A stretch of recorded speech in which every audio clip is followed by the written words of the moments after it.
Pai, nós te agradecemos nesse tempo especial outra vez, que se renova, para estarmos em torno da tua palavra, considerando este assunto rico para nosso crescimento espiritual. Já temos orado esperando na tua graça que o teu Espírito esteja despertando no coração de cada um de teus filhos e filhas, ó Deus, sede de ti, fome de ti, porque o nosso propósito e compromisso em estarmos aqui com a tua palavra aberta não é mais nem menos, não é outra coisa a não ser crescermos na graça e conhecimento de Jesus, sermos levados, ó Pai, a conhecer os teus desígnios, os desígnios do teu coração expostos pelo teu Espírito para a nossa fé, para a depuração da nossa fé, correção da nossa fé, para que tenhamos uma confissão por ti aprovada, que esteja absolutamente concorde com a revelação escrita de Deus. E pedimos que para tanto nos edifiques, nos sensibilizes o coração, que teu Espírito nos dê olhos espirituais dilatados, abertos, para percebermos as coisas de Deus que se percebe com mente espiritual. Pedimos que nos fales de perto, que o Senhor particularize a cada vida, a cada coração, aquilo que, ó Deus, concerne a cada vida, a porção da fé que tens dado, a medida da fé que tens dado a cada um de nós. Nós esperamos na tua graça e oramos, confiados na tua misericórdia e na tua suficiência, por meio de teu Filho Jesus, para a tua glória. Amém. Muito bem, nós vamos então já para a terceira parte do nosso estudo da tipologia, e é sempre uma sequência, como dissemos. Hoje nós vamos apenas assim alinhavar de forma muito ligeira a questão da linhagem real, a linhagem dos vice-regentes, né, como estivemos vendo nas duas últimas vezes anteriores, e aí vamos ler os textos correspondentes. Eu vou ler o texto de Gênesis 4, onde nós temos de 4 a 6, depois alguma coisa também no capítulo 7 e no 9, onde nós temos algumas partes que vamos considerar, fazendo exatamente como dissemos da outra vez, que nós vamos ler esses textos para podermos ir trabalhando com as ideias sem termos que estar parando em cima deles, a fim de remirmos o tempo da melhor maneira possível. Mas antes mesmo de fazer uma abordagem direta ao texto de Gênesis 4, nós vamos apenas alinhavar algumas coisas que consideramos nas vezes anteriores sobre a linhagem real. Então, Gênesis 4, nós vamos ler os versículos que eu vou citando aí, vocês se quiserem anotar, podem anotar, se não der, depois vocês vão pegar de qualquer forma, porque vamos repeti-los. Então eu vou ler agora Gênesis 4, 16 e 17, depois 25 e 26. 4:16, o texto diz: Então Caim afastou-se da presença do Senhor e foi viver na terra de Nod, a leste do Éden. Caim teve relações com sua mulher, e ela engravidou e deu à luz Enoque. Depois Caim fundou uma cidade, a qual deu o nome do seu filho Enoque. Vamos pular para 25 e 26. Novamente Adão teve relações com sua mulher, e ela deu à luz outro filho, a quem chamou Sete, dizendo: Deus me concedeu um filho no lugar de Abel, visto que Caim o matou. Também a Sete nasceu um filho, a quem deu o nome de Enos. Nessa época começou-se a invocar o nome do Senhor. Saltamos agora para 5:3. Aos 130 anos, Adão gerou um filho à sua semelhança, conforme a sua imagem, e deu-lhe o nome de Sete. Pulando para 6, de 1 a 14, agora um texto maior. Quando os homens começaram a multiplicar-se na terra e lhes nasceram filhas, os filhos de Deus viram que as filhas dos homens eram bonitas e escolheram para si aquelas que lhes agradaram. Então disse o Senhor: Por causa da perversidade do homem, meu espírito não contenderá com ele para sempre. Ele só viverá 120 anos. Naqueles dias havia nefilins na terra, e também posteriormente, quando os filhos de Deus possuíram as filhas dos homens, e elas lhes deram filhos. Eles foram os heróis do passado, homens famosos. O Senhor viu que a perversidade do homem tinha aumentado na terra, e que toda a inclinação dos pensamentos do seu coração era sempre somente para o mal. Então o Senhor arrependeu-se de ter feito o homem sobre a terra, e isso cortou-lhe o coração. Disse o Senhor: Farei desaparecer da face da terra o homem que criei, os homens e também os grandes animais e os pequenos e as aves do céu. Os grandes animais e os pequenos e as aves do céu. Arrependo-me de havê-los feito. A Noé, porém, o Senhor mostrou benevolência. Esta é a história da família de Noé. Noé era homem justo, íntegro entre o povo da sua época. Ele andava com Deus. Noé gerou 3 filhos, Sem, Cam e Jafé. Ora, a terra estava corrompida aos olhos de Deus e cheia de violência. Ao ver como a terra se corrompera, pois toda a humanidade havia corrompido a sua conduta, Deus disse a Noé: darei um fim a todos os seres humanos, porque a terra encheu-se de violência por causa deles. Eu os destruirei com a terra. Você, porém, fará uma arca de madeira de cipreste, divida-a em compartimentos e revista-a de piche por dentro e por fora. Vamos pular agora capítulo 7, versículo 1. Então o Senhor disse a Noé: entre na arca você e toda a sua família, porque você é o único justo que encontrei nesta geração. 9, versículo 1. Deus abençoou Noé e seus filhos, dizendo-lhes: sejam férteis, multipliquem-se e encham a terra. E agora, aí mesmo no 9, versículos 9 a 16, outro texto longo. Vou estabelecer a minha aliança com vocês e com os seus futuros descendentes, e com todo ser vivente que está com vocês, as aves, os rebanhos domésticos e os animais selvagens, todos os que saíram da arca com vocês, todos os seres vivos da terra. Estabeleço uma aliança com vocês, nunca mais será ceifada nenhuma forma de vida,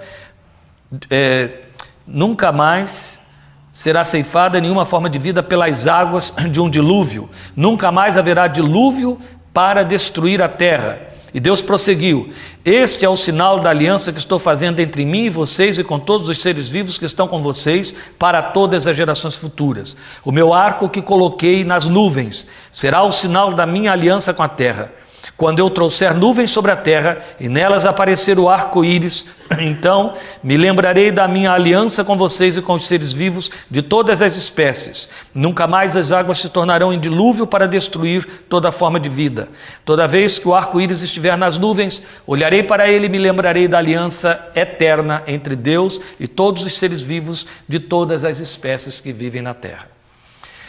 Gente, o que nós temos de especial na leitura dos textos do Velho Testamento, e é evidente nos textos os textos primitivos, os textos de Gênesis, dos primeiros relatos da revelação, cresce em graça e beleza na medida em que você lê com a lente da tipologia. Lembrando, nós não vamos repetir coisas porque não temos espaço para isso e também não convém. Mas lembrando lá do primeiro estudo que saiu aí na pequenina apostila, aquela folhinha, 2 páginas, que a tipologia é a marca impressa de Deus, da revelação de Deus, pela qual ele comunicou o seu plano eterno aos homens até chegar à igreja. Na igreja, ou seja, na dispensação da graça, na manifestação do cumprimento das promessas, que é a nova aliança, você também tem tipos. Vai aparecer. Mas eles são reforço de tudo que já veio sendo ensinado, ou são apenas comprovação daquilo que tinha sido anunciado. Então, quando você lê o Novo Testamento com as lentes da tipologia, você vê riqueza em profundidade, muita riqueza, a revelação se dilata diante de seus olhos. Você entende, é isso que eu quero dizer, você entende com outras lentes o recado de Deus, aquilo que estava coreografado, mimificado, aquilo que estava pintado, marcado, simbolizado, a mensagem eloquente de Deus, às vezes sem palavras, muito mais sem palavras do que com palavras, e que correu séculos para ir preparando todo o povo para a manifestação ou cumprimento do seu plano por excelência, que era o estabelecimento da redenção através do descendente da mulher que esmagaria a cabeça da serpente, Jesus. Bem, então por conta disso, o que temos de fazer ou o que tem de acontecer? Por isso o lamento de semana passada. Quando você vem acompanhando o estudo desde o início, você grava certas expressões que têm que ficar cunhadas, para que a gente tenha ferramenta para ir trabalhando com o estudo. De forma que, inclusive, vou adiantar aqui o que já fiz em outras ocasiões, em outros estudos. Se alguém faz uma pergunta que está dentro daquilo que já foi devidamente exposto, e a sua pergunta está fora do lugar porque você não acompanhou, vai ficar sem resposta.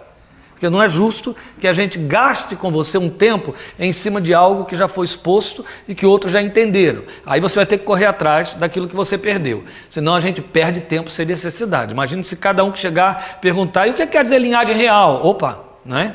A gente vai parar onde?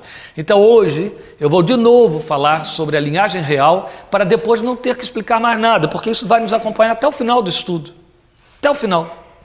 O que nós dissemos? Quando Deus estabeleceu o homem, não vou repetir o estudo, eu só quero lembrar isso. Estabeleceu o homem na terra, Adão e Eva, Deus estava estabelecendo um vice-reinado, que era o protótipo, tipologia, da igreja.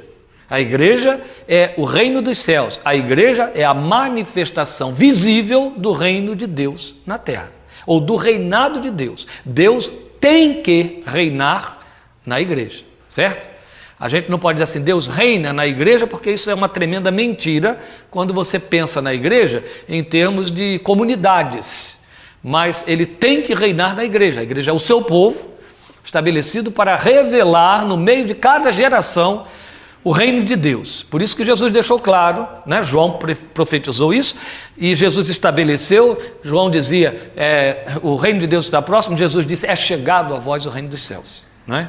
Ele já estava ali estabelecendo o seu reino através da igreja. Então, quando Deus estabeleceu o primeiro par, ele estabeleceu para criar o quê? O seu vice-reino. Eles seriam os vice-reis, ou seriam os regentes, vice-regentes de Deus, daí terem recebido o quê? Domínio sobre todas as coisas, não é? Ele fez isso e imediatamente Satanás se miscuiu lá dentro do contexto, no Éden, estabeleceu então a quebra pela rebelião, a quebra pela desobediência do seu princípio. 2 princípios então ficaram expostos.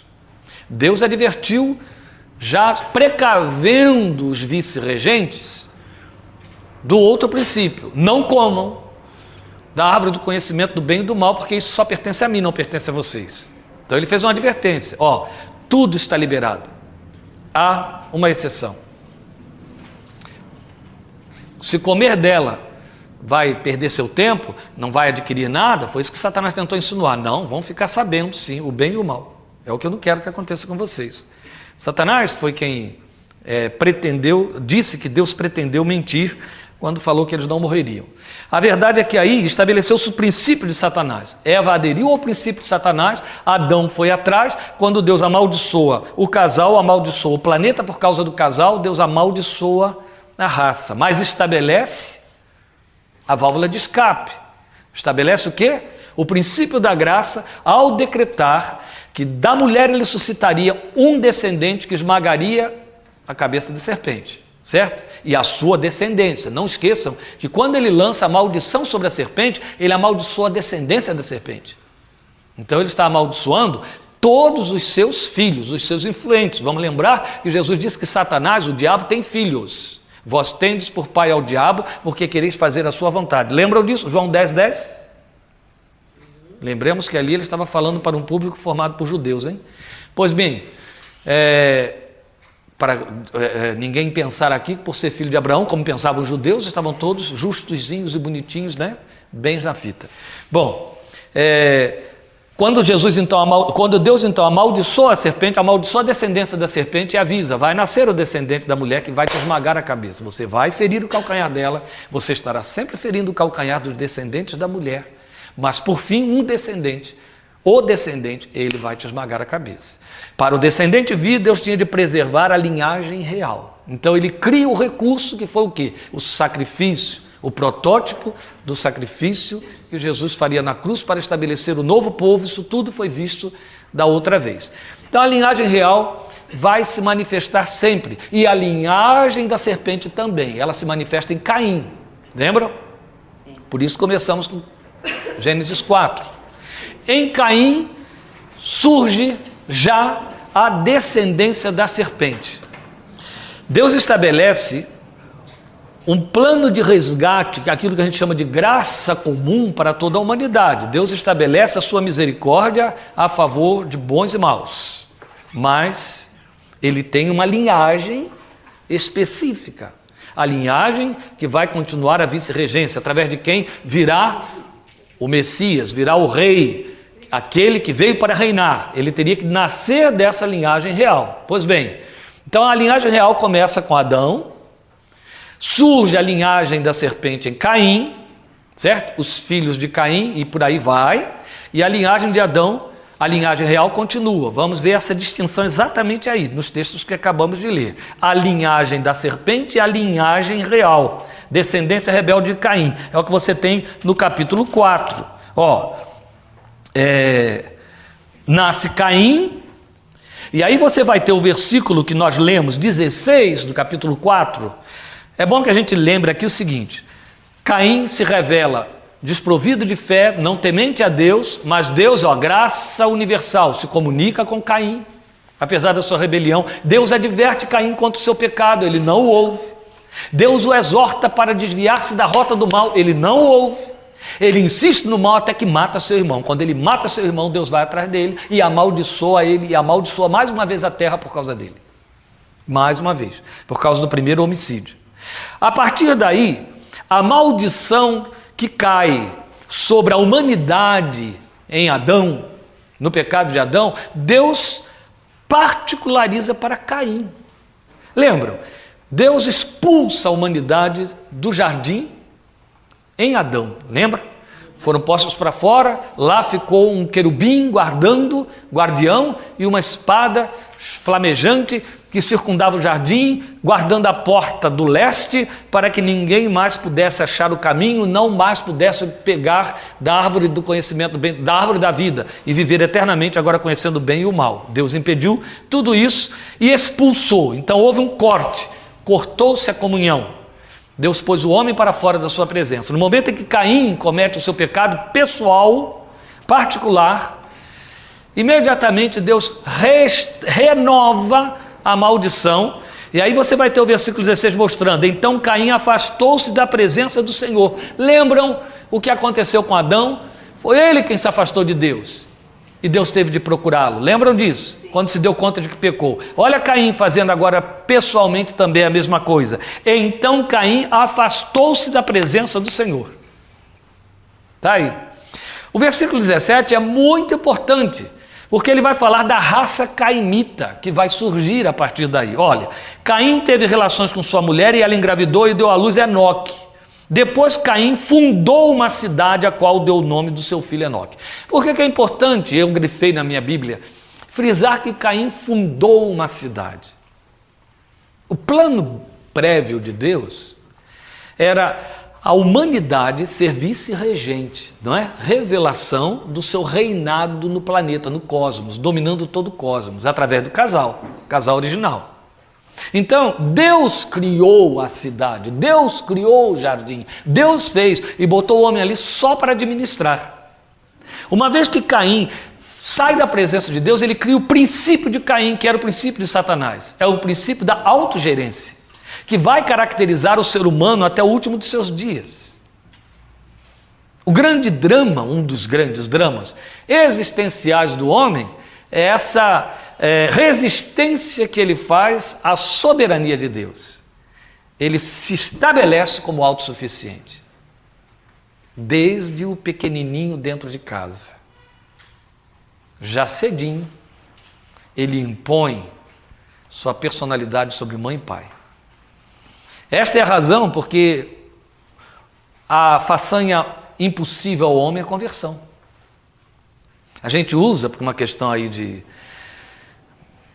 evangeliquez, sei lá que nome que se dá, a gente tem o mau hábito de usar muito essa expressão, até quando dá testemunho, eu me converti, porque quando eu me converti, isso é popular entre nós, não tem nada de mal, nada de errado, só que é errátil pelo fato de que não é procedente da verdade, ninguém se converteu, certo?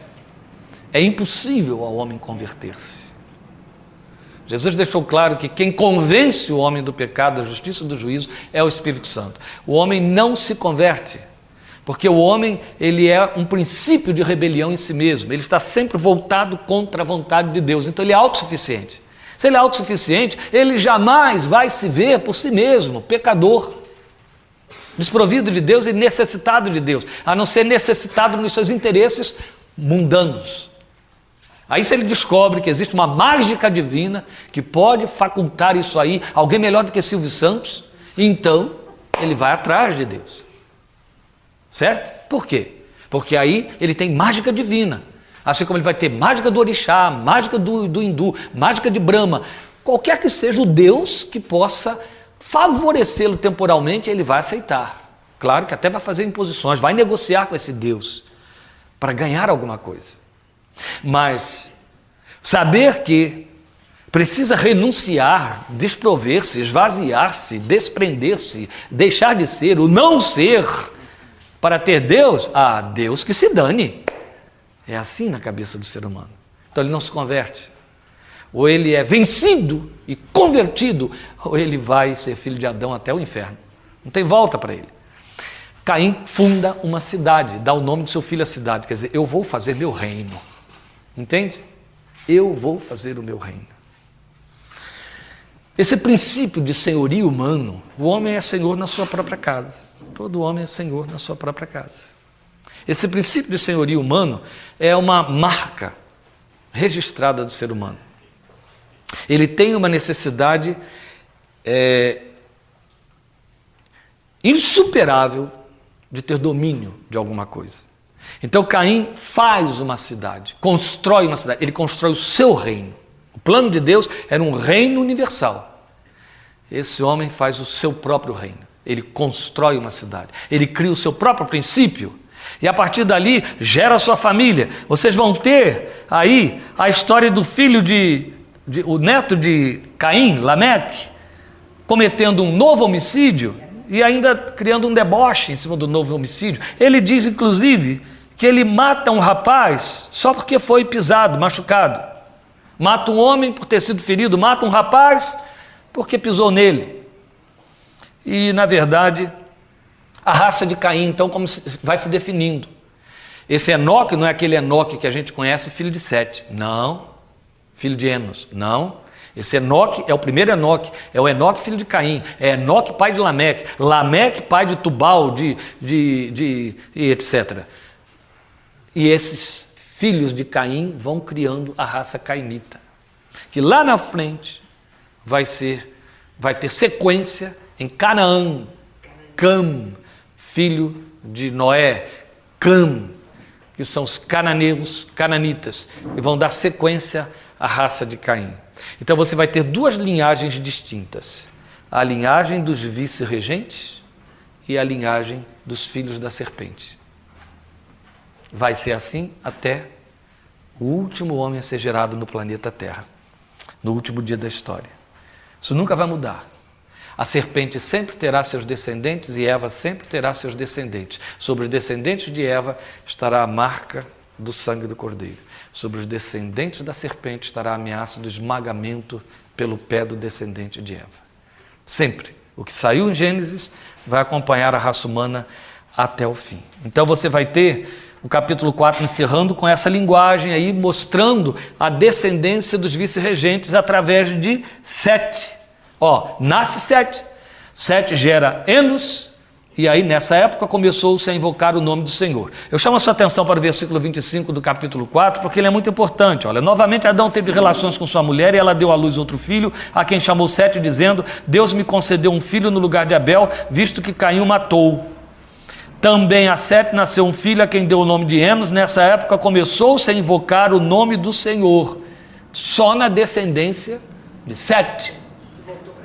Isso, nada aconteceu lá na descendência de Caim. Agora observe o versículo 3 do capítulo 5. Aos 130 anos, Adão gerou um filho à sua semelhança, conforme a sua imagem. Esse filho era Sete. Já não tinha nascido Caim? Tinha. Por que esta colocação e esta ênfase?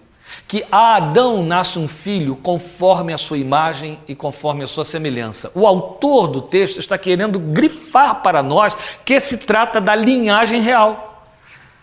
Ele nasce imagem e semelhança de Adão. Quer dizer, ele nasce debaixo daquele mesmo princípio que caracterizou Adão. O homem criado por Deus, com temor a Deus, feito a imagem e semelhança de Deus. Então ele nasce com aquela natureza que perdeu-se com Abel, porque Abel não deixou filhos. Ele nasce no lugar de Abel, não foi isso que Adão falou? Deus me deu outro filho no lugar de Abel, a quem Caim matou. Então, já em Abel e Caim, você tinha a distinção dos vice-regentes e dos descendentes da serpente.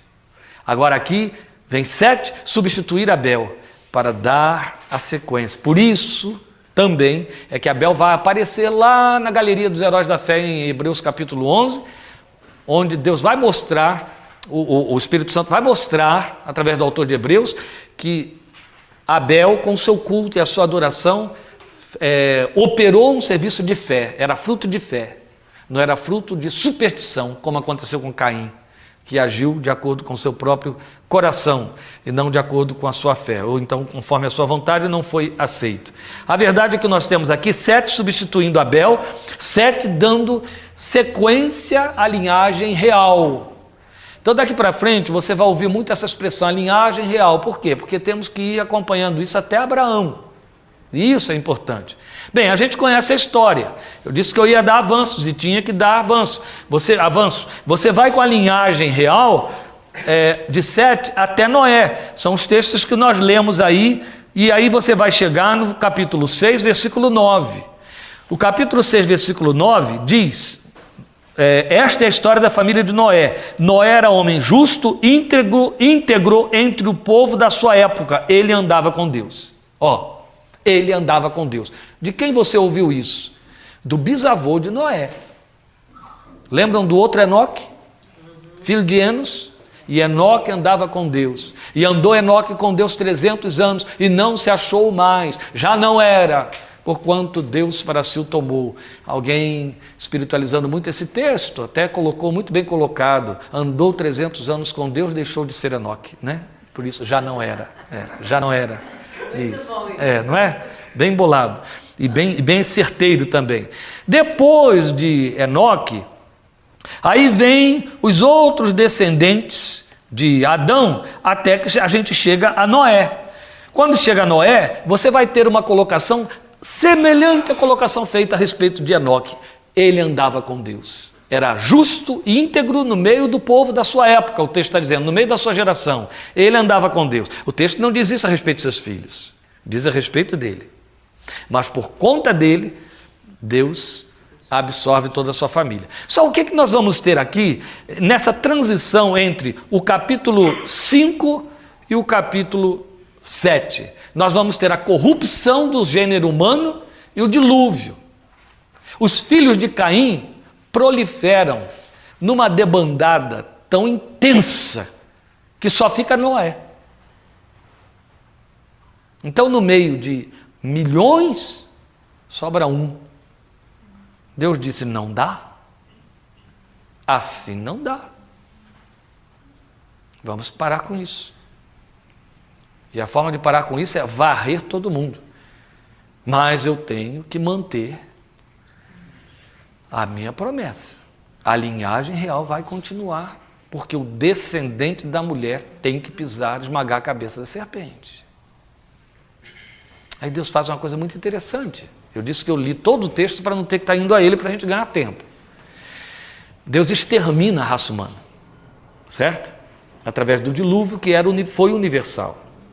Preservou Noé e a sua casa. Noé tem 3 filhos. E esses filhos com suas esposas. Só não tinham filhos, Noé não tinha netos. Mas vão para dentro da arca, Noé, sua mulher, seus 3 filhos e suas esposas. Deus então vai repetir todo o plano primeiro. Qual era o plano primeiro? Que o homem teria domínio sobre todas as coisas criadas, à exceção do outro ser humano. Deus repete tudo isso para Noé. Depois que o dilúvio acaba, depois que Deus os tira de dentro da arca, Deus diz para eles, sejam fecundos, povoem a terra, e eu dou a vocês domínio sobre tudo que criei. Pois não. Mas essa descendência do Noé já estava misturada. Não, aqui só ficaram os 3. Mas era misturada com a da serpente de Deus? Não, vamos chegar lá. Tá, no momento só temos Noé e os seus 3 filhos. Tá? No momento só temos isso. Estamos lá, passo a passo. Então o que acontece? Deus vai e determina que Noé, com a sua família, os seus descendentes, povoem a terra. São 3 filhos, certo? Sem, Cã e Jafé. sobrou só a linhagem real, é o que ela está pensando, certo? Então, a promessa de Deus está garantida. O descendente vai pisar a cabeça da serpente. Quem sabe o descendente é um dos netos de Noé, não é? Afinal de contas, só ficou o justo. Mas, gente, não confunda, estamos falando o um, né? O um. Noé era o único justo. Então a Bíblia não incluiu os seus 3 filhos. Só Noé era o justo. Mas o princípio não é sempre o princípio da graça, não é? Deus amaldiçoa o homem, a sua mulher e suas descendências, mas vai lá, mata um animal e faz uma cobertura, já opera o primeiro sinal do resgate. Vimos isso semana passada? Então o princípio da graça tem que estar ali também atuando. Através de quem? Através de Noé. Deus deu a Noé 100 anos de tempo para pregar a justiça. Foi desdenhado, foi debochado, seus filhos ouviram durante os mesmos 100 anos, certo? Até que o dilúvio veio, morreu todo mundo, sobram os 3.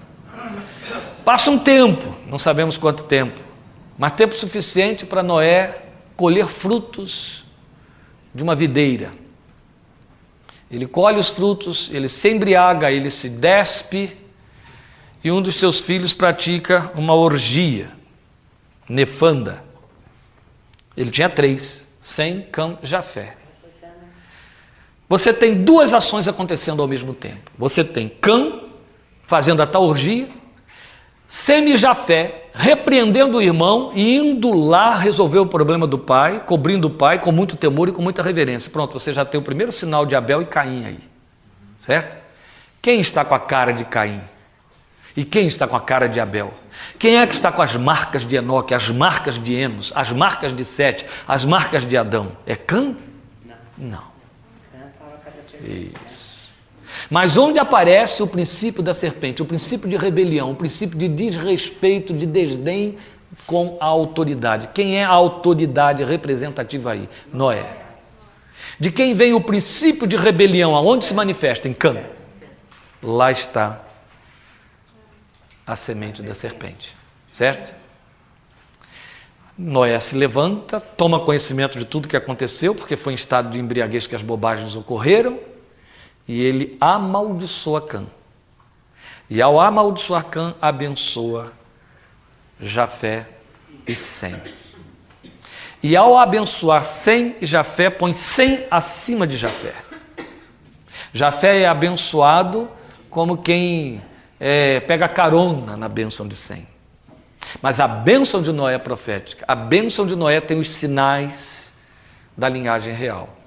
Aqui temos uma coisa muito interessante. Ele faz Arar para Cã e Barak para Sem e Jafé. São 2 palavras hebraicas para falar de bênção e maldição. A gente entende abençoar e amaldiçoar de forma supersticiosa, de forma fetichista. Essa profunda influência satanista que inclusive pervadiu o cristianismo. O nosso cristianismo moderno, seja católico ou seja evangélico, eu estou falando do cristianismo moderno, ele está eivado de superstição satânica. E uma das superstições que chega e que é usada, é o nosso feijão com arroz nos dias de hoje, é a questão da bênção e maldição. Por exemplo, foram dizer para alguns filhos da fé evangélica que o que você diz abençoa, o que você diz amaldiçoa. E com isso atropelou-se, esmigalhou-se e trucidou-se todo o conceito bíblico de bênção e maldição. Na cabeça de Deus, abençoar é liberar favores, é abrir espaço, é deixar a pessoa livre com acessos ao suprimento das suas necessidades. E amaldiçoar é amarrar, é tolher, é impedir, é tirar dela a possibilidade de, é não deixar que tenha acesso, é bloquear. E isso em caráter muito temporal e físico, ou seja, não é uma magia. Por isso é que quando ele invoca a bênção sobre Abraão, ele diz: abençoarei os que te abençoarem, amaldiçoarei os que te amaldiçoarem.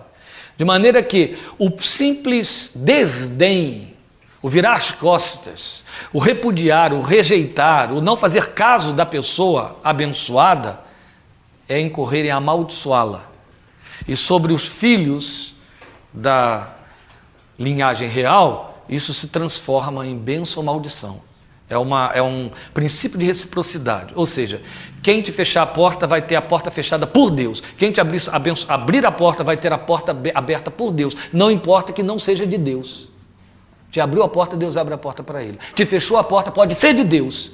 Deus fecha a porta para ele.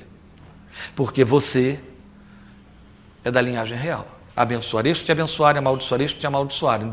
Noé amaldiçoou Cã, porque foi amaldiçoado por Cã. Noé só profetizou por antecipação o que Deus faria através de Abraão, já que Noé era o cabeça de Abraão, né? Ele viria de lá. Pois bem, o que acontece nesse jogo aí? O que acontece é que Noé fecha as portas para Cã. Em última instância, a ideia, o verbo amaldiçoar, significa atar debaixo da ira de Deus. Entende? Amarrar debaixo da ira de Deus. Não é só colocar debaixo da ira, é colocar de maneira que não tem como sair. Amarrado. Amarrar debaixo da ira de Deus. Maldita é a terra por causa de ti, maldito tu serás e a tua descendência, e a mulher pisará a tua cabeça. Atado debaixo da ira de Deus. Então, Noé ata Cã e a sua descendência debaixo da ira de Deus. Ele faz só a transferência da maldição feita no Éden sobre o seu filho, seu próprio filho. A partir dali você vai ter toda a geração de Cã e a geração de Sem e Jafé. As duas linhas se separando do mesmo jeito. Esses dois aqui cada dia mais juntos de Deus e este aqui cada dia mais longe de Deus. Você vai vendo os filhos e os netos, eles nunca encontram o caminho de volta, nunca. É sempre assim, ó. Você vai vendo os filhos e os netos desse aqui sempre correndo lá, sempre batendo no mesmo ponto. Até que surge lá do meio deles, Terá. Depois de Terá, Abraão. Lá vem da descendência de Sem, Abraão, o pai do povo que seria a representação mais visível e particularizada dentro das novas gerações da linhagem real ou linhagem dos vice-regentes. Só que antes de chegar lá, nós temos a arca. E aí você tem a história do dilúvio no capítulo 7, e você tem a história da arca no versículo 9, e você vai ter a história da arca acontecendo até o finalzinho do capítulo 7, indo até o capítulo 8, até Noé sair de dentro da arca.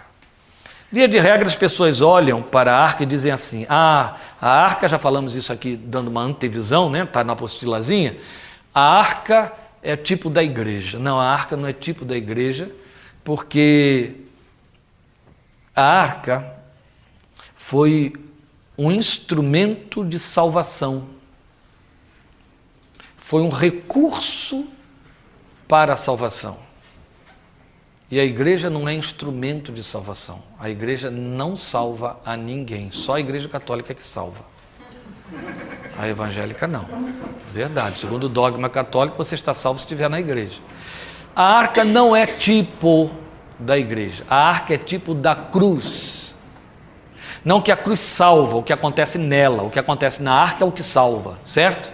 Então a arca é tipo da cruz. Tipo da obra redentora. Não tipo nem de Cristo e nem da igreja. Hipótese alguma. Noé, em certo momento, vai ser um tipo de Cristo, no sentido de que ele está ali como profeta, sacerdote e rei. Sempre que alguém ocupar essa função de profeta, sacerdote e rei, ele é um tipo de Cristo.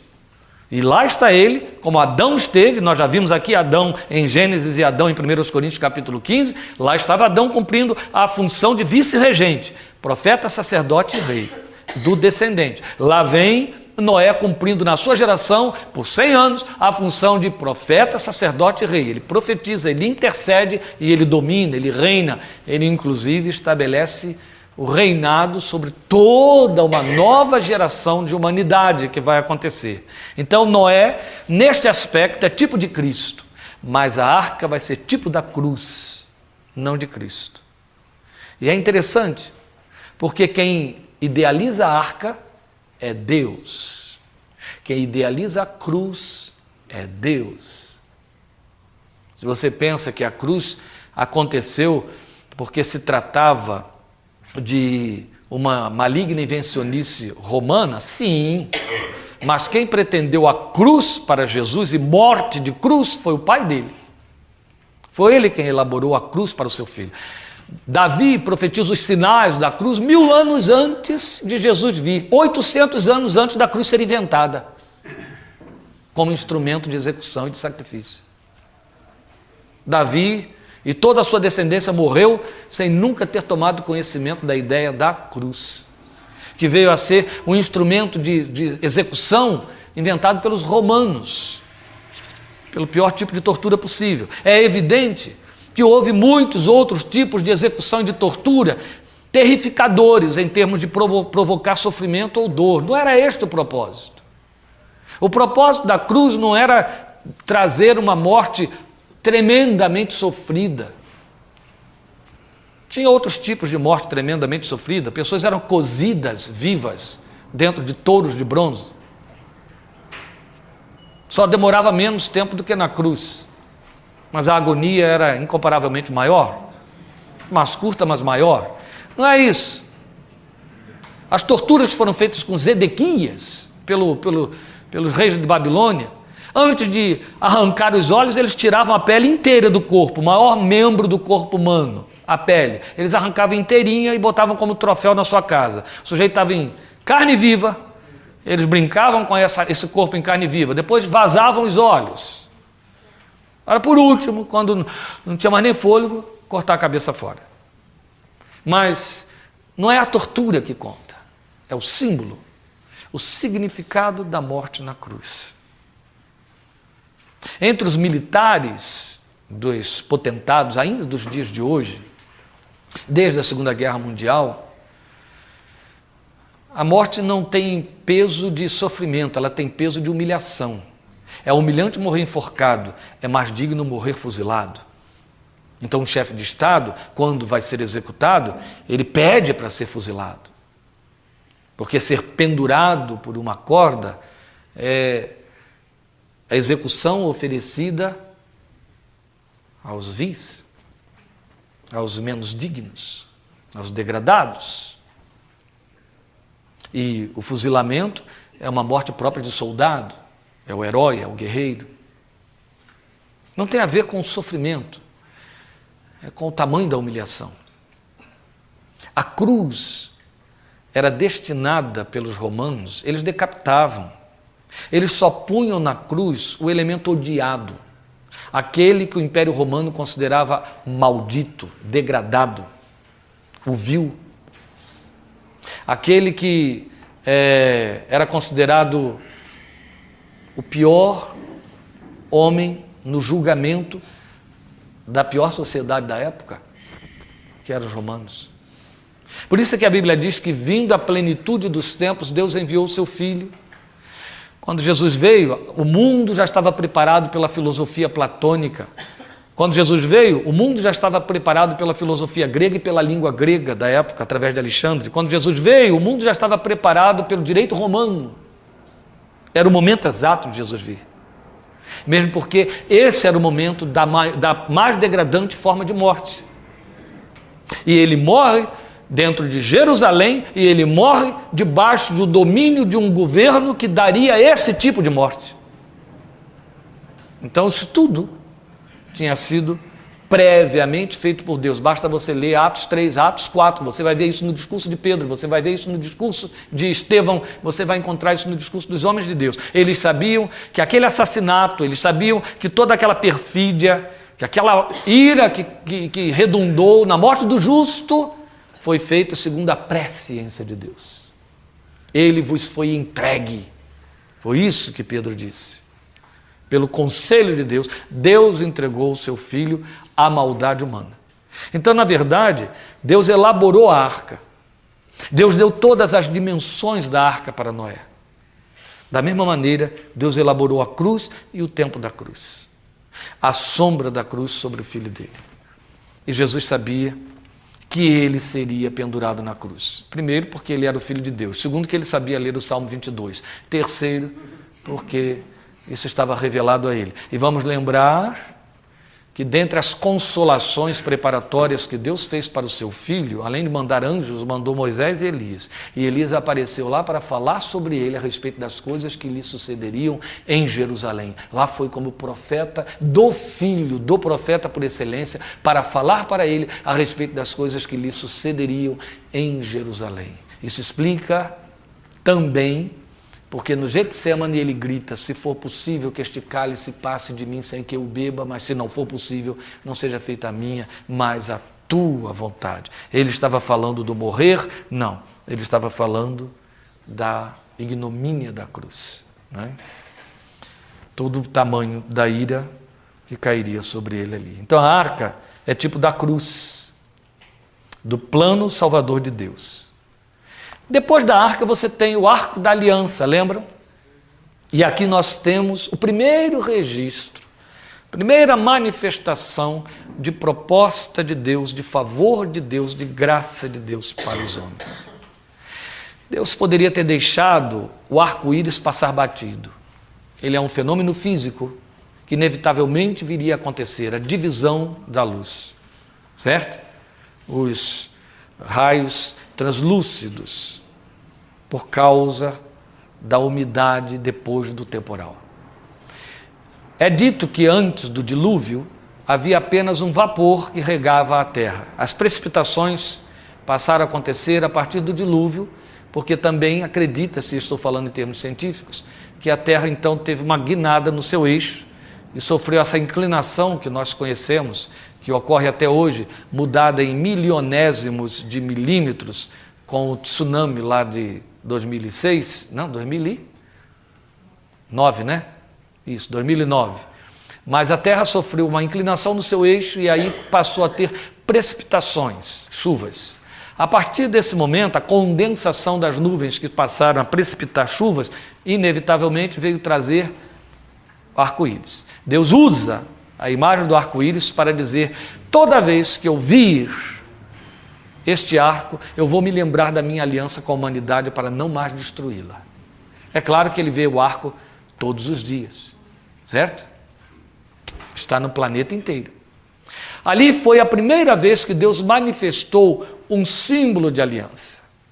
Ele vai estabelecer, dali a alguns anos, um segundo pacto, uma segunda aliança. Esse é o primeiro pacto, a aliança com a humanidade, a aliança da assistência à vida, de maneira que todo ser humano, filhos de Caim, descendentes da serpente, ou filhos de Sete, de Adão, descendentes de Eva, descendentes da linhagem real, todos estão debaixo da aliança da misericórdia e da graça.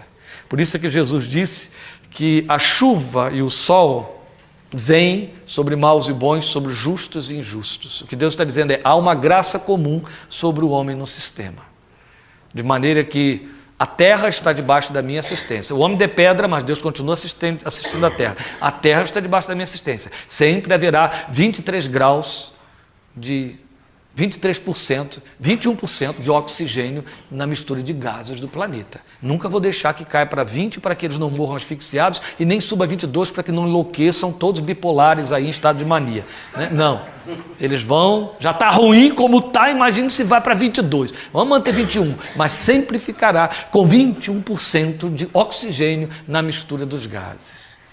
Eu vou fazer isso. Por isso que você lê Hebreus 1:3. Por isso que Hebreus 1:3 diz que Ele está sustentando toda a ordem de coisas criadas pela palavra do seu poder. Ele está mantendo o pacto estabelecido com Noé na forma do arco. Ele olha o arco, ele lembra do pacto. Todos os dias há um arco novo se renovando em algum lugar em vários lugares do planeta. Todos os dias cumpre-se a palavra de Lamentações: as misericórdias do Senhor são a causa de não sermos consumidos, renovam-se a cada manhã. Aí depois vem o segundo pacto, mas aí já é na vez de Abraão, que falaremos quando chegarmos no momento de Abraão. Bem, depois do arco, depois de Deus estabelecer a linhagem de Noé, depois de Noé ter decidido quem era o maldito e quem eram os benditos, né? Bendito seja Sem, bendito seja o Senhor, Deus de Sem.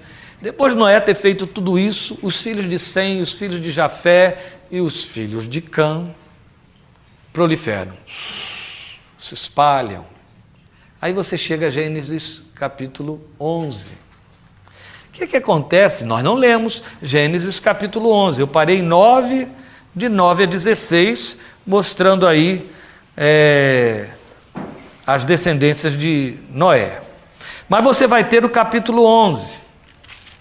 Você vai ter a Torre de Babel. O que acontece aqui? Você vai ouvir falar de um homem muito poderoso, chamado Nimrod, não é? No mundo todo havia apenas uma língua, um só modo de falar. Saindo os homens do Oriente, encontraram uma planície em Sinear e ali se fixaram. Disseram uns aos outros: vamos fazer tijolos e queimá-los bem. Usavam tijolos em lugar de pedras e piche em vez de argamassa. Depois disseram: vamos construir uma cidade com uma torre que alcance os céus, assim nosso nome será famoso e não seremos espalhados pela face da terra. Deus olhou aquilo, não gostou e espalhou todo mundo. O que estava acontecendo? O propósito não era que eles espalhassem-se pela terra, fecundassem e se espalhassem pela terra. Deus não queria justamente que os vice-reis abençoassem todas as descendências, todas as famílias, dominassem todo o planeta. Lembra de Caim? Qual foi o primeiro princípio de Caim quando se afastou de Deus? Vou fazer uma cidade onde eu seja o rei. Certo? Eu vou construir uma cidade para mim. Ela vai se chamar Enoque, é o nome do meu filho. Mas vai ser a minha cidade, onde eu sou o dono, eu sou o Senhor, meu mundinho, ó, meu planeta Terra. Eu vou ser o Deus dele. Quando os homens intentam construir uma torre, juntar-se, ficar todo mundo no mesmo lugar, construir uma torre que chegasse até o céu para fazer um grande nome, para não ser espalhado sobre a terra, eles estavam indo na contramão e diretamente contra o princípio divino, de tal maneira que intentaram elaborar e pensaram a respeito. Eles disseram isso: vamos fazer o nosso nome tão grande que não sejamos espalhados da terra, vamos ficar tão poderosos que nem Deus nos espalha daqui. A famosa Babel que todo homem constrói para si, né? Todo mundo constrói uma Enoque ou uma Babel, ou é Caim ou é filhos de Nimrod, mas o homem sempre quer fazer grande o seu próprio nome. E lá estava a raça humana, outra vez fazendo isso. Deus viu, não gostou e resolveu a coisa de uma forma muito simples e rápida. Confundiu a língua de todos eles. Ninguém se entendia mais. Acabou. Ninguém se entende. Se ninguém se entende, ninguém concorda. Se ninguém concorda, eu vou para o meu cantinho e você fica no seu, né? Só consigo falar com quem me entende, então você fica comigo. E você? Não, você não me entende, então você fica lá do outro lado. E ficou assim para a humanidade inteira. E é bem o que acontece com igreja, né? Eu me converto, vou viver no meu mundo e não vou me misturar lá fora.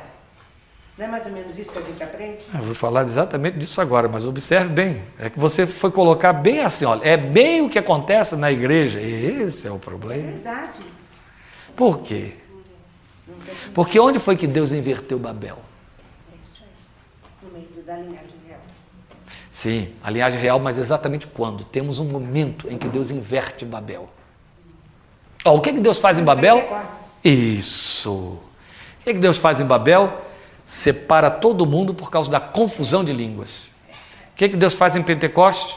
Junta todo mundo pela profusão de línguas. Opa! Não é? Ele vai mostrar a linhagem real exatamente na dimensão oposta.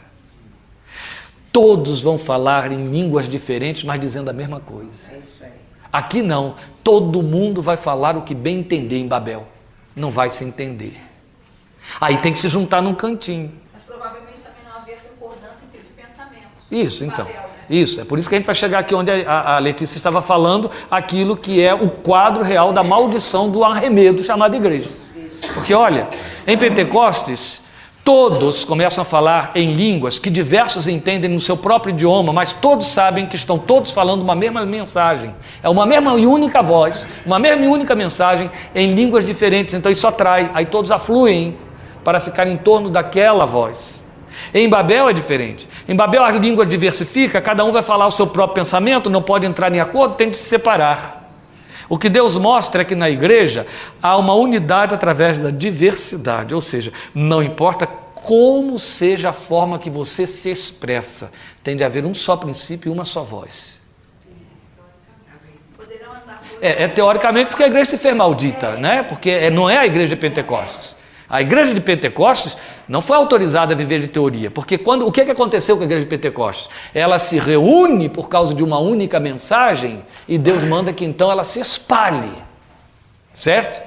Porque ela agora tendo uma única mensagem, não importa com quantas línguas ela fale essa mensagem. Ela deve. Não importa a diversidade de que ela use, não importa que ela se chame presbiteriana, batista, carismática, pentecostal, tradicional, com nome ou sem nome, desde que ela fale a mesma mensagem, desde que ela se espalhe. Essa ideia de espalhar-se acontece no Éden, se repete em Noé, vai acontecer de novo em Abraão, e falha Caim, falha Cã, e falham os descendentes de Abraão. Porque o que fazem os descendentes de Abraão? Depois vamos chegar na igreja também falha. O que fazem os descendentes de Abraão? Nós somos os eleitos, o resto é gentio. Certo? A bênção é só para nós. É isso aí. É isso aí. Isso. Nós somos superiores e o resto que se dane. Mas peraí, o propósito de vocês estarem aqui é justamente abençoar os demais. Em ti, em você, serão abençoadas todas as famílias da terra. Aí ele chega para a igreja e diz assim: vocês vão ser minhas testemunhas aqui em Jerusalém, na Judéia, Samaria, até os confins da terra. Eu não saio daqui de Jerusalém de jeito nenhum. Aí vem uma baita de uma pedra na cabeça de Estevão, não fica um no lugar. O propósito de Deus era espalhar a igreja através da pedrada? Não. Eu só pergunto se ou estamos anestesiados quando a pedra vem, ou se Deus parou de dar pedrada, né? Porque parece que a igreja só se espalha com pedrada. Tem que ser apedrejada para se espalhar, porque ela continua insistindo em fazer isso. Tu no teu cantinho e eu no meu. Eu não quero entender a sua linguagem, eu só queria que você falasse o meu idioma. Não importa que a minha mensagem seja diferente da sua. Foi aí que a gente entrou. É aí que a igreja teorizou, porque a igreja fez uma coisa muito maldita. Mas eu não tô A igreja diz assim, olha, sim. Estou falando de ser sal e luz, que não quer brilhar lá fora. Sim, também, mas aí o não brilhar lá fora é só reflexo do que ela já faz aqui dentro, certo? Porque ela faz, se ela está com um separatismo interno, ela está dando uma de judeu, você gentios e eu, certo? Até o final, né? Isso não vai, para mim... É lamentável, né? Mas... infelizmente, segue-se o mesmo princípio. Então, o que acontece? O que eu queria definir bem para vocês perceberem que é uma reversão de Pentecostes e uma repetição de Babel, é que a igreja diz assim, olha, não quero saber qual é a sua mensagem, eu quero saber que você fale a minha língua. Entendeu? É o inverso de Pentecostes. Em Pentecostes eu não quero saber qual é a sua língua, eu quero saber que você fale a mesma mensagem. Justamente o inverso do judeu. O judeu queria que você entendesse a linguagem dele, com ele. Do contrário, isso significava passar pelo pacto de Abraão. Paulo tem que escrever uma carta inteira por causa disso, certo? Para poder condenar isso. E dizer, não, nem circuncisão, nem incircuncisão, nada vale mais nada. É só a fé que justifica. A linguagem, a mensagem era outra. Mas a gente faz o papel de Babel, a gente inverte o processo de Pentecostes. E olha que Deus, para afugentar essa gente, mandou foi pedra lá, para fazer esse povo se espalhar através de uma coisa chamada perseguição. Então, em outras palavras, para a igreja compreender o seu princípio, não é? Isso parece não ter muito a ver com tipologia, mas tem, gente. O que nós temos é Babel como contratipo do Pentecoste. Aqui já não é mais nem tipo e antítipo. Babel é contratipo do Pentecoste. Babel é uma inversão. Vamos falar todos a mesma língua, vamos ficar todos juntos porque falamos a mesma língua. E assim a gente não espalha, não abençoa nada. Aí Deus chega e inverte. Não, vou confundir a língua de todo mundo. E vocês vão ver que vocês não se entendem, isso sim. Chega lá em Pentecostes, tudo aquilo que estava diversificado, porque gente de 16 nações diferentes, falando seus próprios idiomas, estavam no mesmo lugar, mas cada um num canto. Aí vem uma só mensagem, naquelas mesmas línguas separadas, e todos afluem para o mesmo lugar, atraídos por uma única mensagem falada em línguas diversas. Isso fala, entre outras coisas, daquilo que eu acabei de citar aqui como a unidade na diversidade. A igreja sempre será unidade na diversidade. Basta ver 1 Coríntios 12. Quando Paulo vai falar da igreja como corpo, organismo, com vários membros, com funções diferenciadas cada um, para mostrar que é um só corpo. E o fato de um ter boca, e um ser boca, o outro pé, e um outro ser mão, não os torna melhores ou piores ou menos melhores, mas totalmente, todos igualmente necessários. A palavra que define a diversidade na igreja é necessidade. Todos são necessários, mas são diversos. Tem todos os mesmos dons, ele pergunta. São todos apóstolos, profetas, falam todos em línguas, interpretam-nas todos. Todos profetizam, o que ele está dizendo? Não. Mas há uma interdependência nessas manifestações, ou nessa diversidade. Esse princípio de independência veio desde Eva, gente. E ele está na igreja. Ele vai aparecer em Caim, ele vai aparecer em Babel, ele vai aparecer em Cã, e ele vai continuar aparecendo até na igreja. O tempo todo você vai encontrar o homem com esse princípio de independência. Independência, inclusive, de Deus e, acima de tudo, de Deus. Por isso é que você vai ver, ao longo dos séculos, Deus lamentando através dos profetas esse espírito de independência que Israel impõe a si mesmo, elegendo outro Baal, querendo ficar longe de Deus, não ser dependente de Deus. Queria que você pensasse muito nisso, porque é uma característica de nossa natureza humana, altamente endossada pela psicologia, pelas ciências sociais, altamente endossada por todas as ciências humanistas, a independência do ser humano, a autossuficiência do ser humano. Tudo que não seja a fé cristã vai pregar isso. Eu lembro de, no encontro, já falei para vocês, está falando sobre a teologia da fraqueza, e um pastor que hoje desviou-se da fé, já estava na rota, que era psicólogo lá no meio do grupo, ficar escandalizado e dizer durante todos os dias do congresso: não aceito essa doutrina. Eu disse: então arranca 2 Coríntios capítulo 12 da sua Bíblia e bota fogo para você nunca mais achar na gaveta. Arranca um livro inteiro da Bíblia. A teologia da fraqueza, onde Deus diz: eu invisto na sua fraqueza, não na sua suficiência. É o Deus de Gideão, vai nesta tua força, que ele tinha acabado de assumir como fraqueza das fraquezas. Por quê? Deus está dizendo: eu quero que você seja uma droga, uma ameba? Não. O que Deus está dizendo é: eu quero que você entenda que a tua suficiência vem de mim. E aí as coisas dão certo. Porque por melhor pessoa que você seja, continua sendo adâmico. E lá na frente se arrebenta. O que está escrito? Há caminhos que ao homem parecem serem bons, mas o final deles são caminhos de morte. Ou a gente crê na Bíblia ou experimenta para ver, não é? Eu gosto de dizer assim: quando você não crer em nada da Bíblia e não entender nada da Bíblia, leia genealogias. Que é o que ninguém lê, né? Porque a gente olha lá e diz: aqui não tem nada. Leia genealogia. Toda genealogia começa assim, quer ver? E fulano viveu tantos anos, gerou tantos filhos e morreu. Nasceu, tarará, e morreu. Tarará, tarará, tarará, e morreu. Leia a genealogia que você vai entender. A Bíblia é o maior obituário da humanidade. Ela avisa todo mundo: vai morrer, viu bem? Prosperou, subiu, cresceu, fez, mandou matar, enfiou o dedo, gritou, mas morre. No fim de tudo, morre. Acaba. Na verdade, a Bíblia vai mostrar para o ser humano que os seus poderes acabam na morte. É isso. Só existe um imemorial, um memorial, e esse memorial é a eternidade. Só. É ser achado na eternidade. Eu já contei a vocês N vezes, mas essas coisas a gente pode repetir porque elas acrescentam sempre.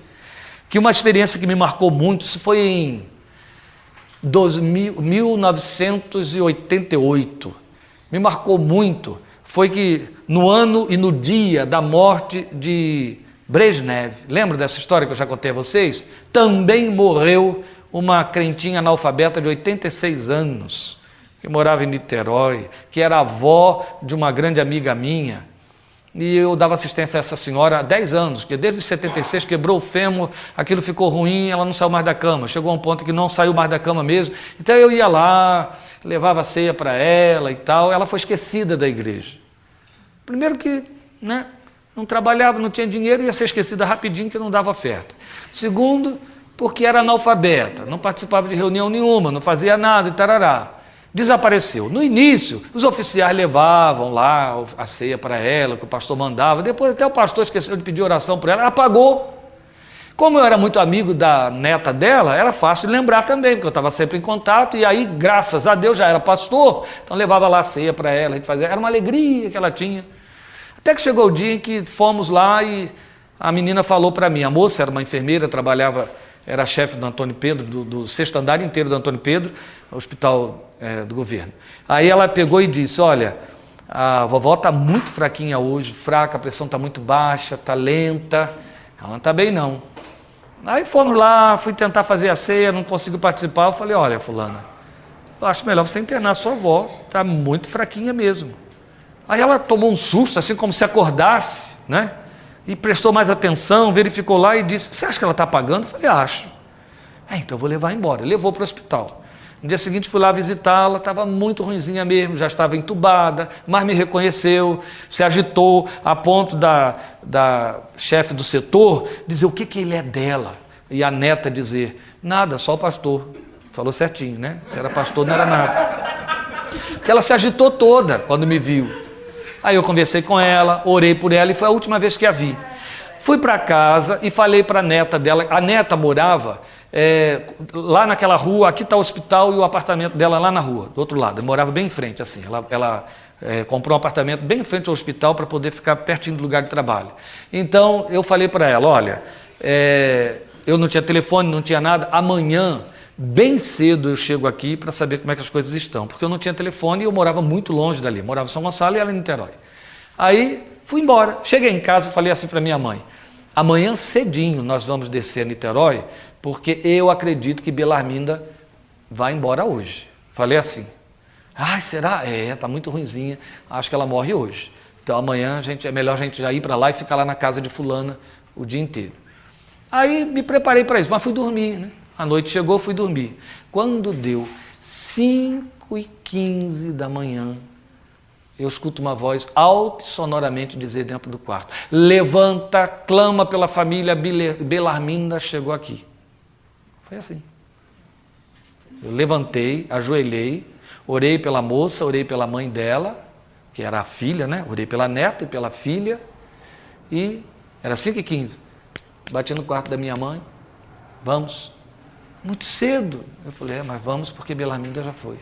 Como é que você sabe? Eu falei, daquele jeito. Aí ela se arrumou. Nós chegamos antes das 7 da manhã lá. Eu fui direto no apartamento.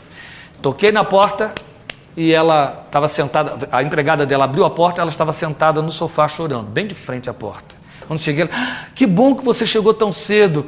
Ela foi, eu falei, eu sei, ela foi 5h15. Como é que você sabe? O hospital me disse que ela deve ter falecido entre 5 e 5h30. Eu falei, no meio, 5h15. Aí contei para ela o que houve. Bem, essa história seria tão simples. A única coisa de bonita aí é você ouvir que eu fui acordado 5h15, ouvindo isso, levanta e ora, Belarminda chegou aqui. Mas essa história para mim tem outro significado, muito maior do que esse, porque foi no dia da morte de Brezhnev, premier russo. A televisão estava à tarde, quando fazíamos o funeral da Belarminda, mostrando aquele aparato na Praça 1º de Maio, daqueles militares e daqueles chefes de Estado do mundo inteiro. A rainha da Inglaterra mandou lá os seus representantes, tinha chefe de Estado do mundo todo. Cuba estava em peso lá, todo mundo perfilado diante do caixão do ateu. Mas muito interessante, porque o homem mais poderoso do outro hemisfério morreu e o céu não soube. E uma mulherzinha analfabeta, pequenininha, de 86 anos, esquecida da sua própria igreja, foi anunciada no céu, no mesmo dia. Isso nunca se apagou para mim, nunca. Por que eu falei isso tudo? Sei lá, já esqueci.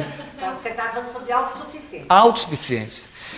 Pois então as pessoas pensam que Deus aposta nos nossos poderes, mas morre, né? A verdade é que ele investe na nossa dependência. Porque ele sabe que quando dependemos dele, vivemos de forma certa. Entende? Não é vivemos dando triunfos e dando testemunhos de benefícios em cima da cabeça do incrédulo, porque eu ouvi organizações evangélicas que proliferavam e empesteavam Rio Claro, uma vez fazendo um dos seus congressos e jantares, levando lá um palestrante naquela época da hiperinflação do Collor, e ele dizendo: inflação? Quem conhece a inflação é o desgraçado do meu vizinho que é pecador. Eu sou filho de Deus, não conheço inflação nada. E eu pagando 80% de inflação ao mês, estava difícil. Eu me senti o desgraçado pecador, que era igual ao vizinho dele. É isso aí. É isso aí. Mas, infelizmente, esse tipo de jactância idiota é o que se interpreta como bênção. É isso aí. Mas, na verdade, o que o homem quer é independência, é autossuficiência. E Deus revela em Babel a posição totalmente inversa. Paulo diz: quando sou fraco, então é que sou forte. Se você conseguir minimamente aprender esta lição, você está bem como crente. E toda a sua busca de autossuficiência te equipara aos filhos de Caim. Te coloca em rota de colisão com a santidade e a justiça de Deus. Te desprovê da graça. Esvazia você. Desveste você. A sua consciência de nulidade, sua consciência de não suficiência. O homem que disse para nós, não que por mim mesmo eu pense alguma coisa, mas a minha suficiência vem de Deus, era o maior titular da sua época. Não era qualquer um. Era o medalhão entre os judeus do seu tempo. Era também um dos baluartes da igreja. Era respeitado pelos magistrados. Era reconhecido pelos seus líderes políticos e religiosos a ponto de darem a ele a autoridade para mandar matar. No entanto, esse homem todo cheio de títulos e de idiomas, troglodita eu falei troglodita, ele não era não, coitado, poliglota. Os coríntios diziam que ele era troglodita, gente, mas ele era poliglota. Mas ali entre os crentes, os coríntios também achavam que ele era troglodita, mas não é minha opinião a respeito dele não, é poliglota. E tem outro psicanalista aí? Não, né? Então, o que acontece com esse homem que falava no mínimo 5 idiomas e tinha tanta cultura e conhecia os filósofos da época e os citava de cor? Foi ele quem disse: não que por mim mesmo eu pense alguma coisa, mas a minha suficiência vem de Deus que me habilitou para ser. Aprendi a estar contente em toda e qualquer situação. Não foi só o que ele disse. Ele disse: mais me alegrarei nas fraquezas, para que sobre mim repouse o poder de Deus. Se você aprender isso minimamente, você vai ser um bom crente. Pode estar certo disso. Por quê?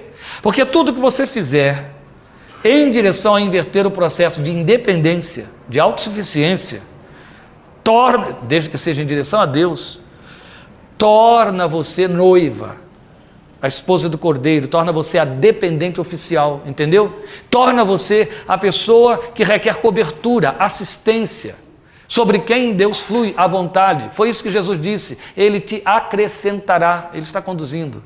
É na sua autossuficiência que faz você pensar que Deus me abençoa porque eu faço, você quebra a cara e se dá mal. A autossuficiência do homem o leva para a sepultura do silêncio. Infelizmente.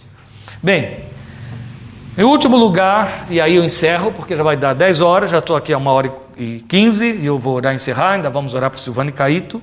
Eu quero que você pense em Gênesis 12. Gênesis 12 vai estabelecer para nós o protótipo da igreja. Quem é o tipo da igreja no Velho Testamento? Abraão. Abraão é o tipo da igreja.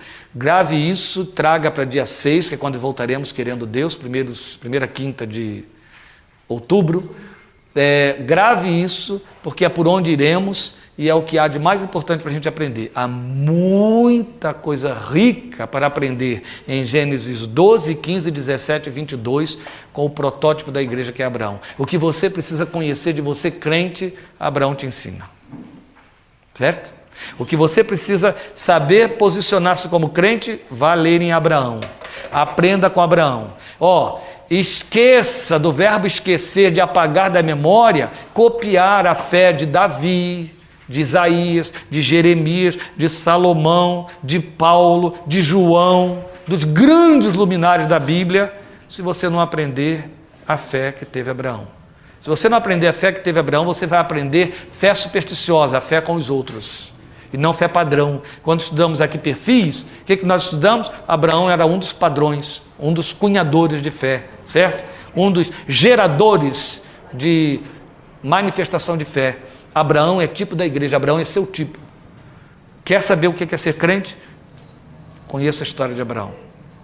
É ali que você vai saber o que é ser a igreja. Não é só você crente, é mais importante isso do que qualquer outra coisa, mas pense o seguinte, a igreja tem o estilo de Abraão, ela é legítima. Está fora do estilo de Abraão, ela é ilegítima, ela é arremedo, ela é perda de tempo, ela é falta do que fazer. Ela tem a estrutura de Abraão, opa, ela é legítima. Vou dar só uma dica.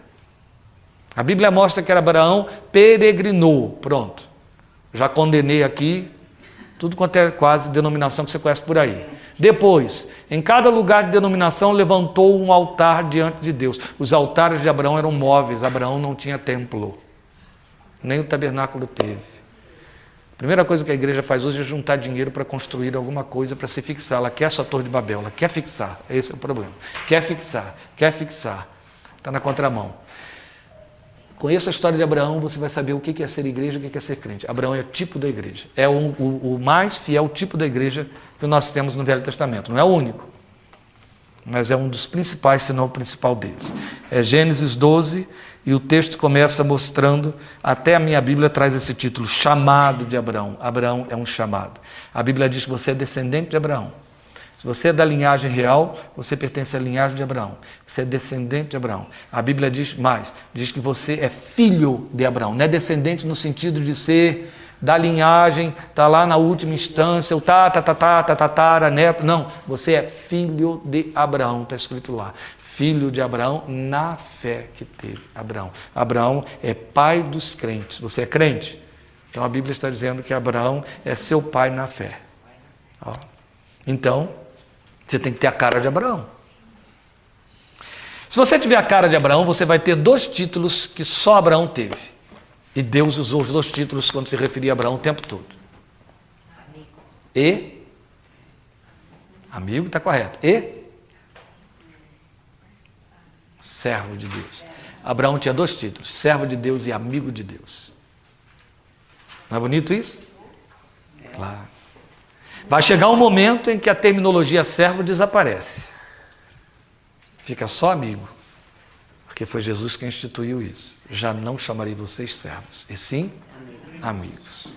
Já não precisam mais da outra categoria que é a de Abraão. Bem, que cheguemos lá, né?